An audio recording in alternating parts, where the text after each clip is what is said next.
બાપુ આ જ વાંસળી વગાડે છે અને એના જ હાથમાં ગિલ્લોડ છે.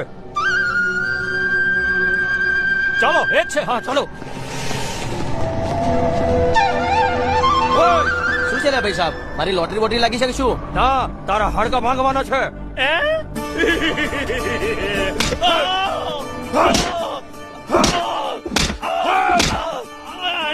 મને નથી મારો પૈસા, નથી મારો. હું નથી મોહડી મારો કે નથી ગિલ્લોડ મારો. અરે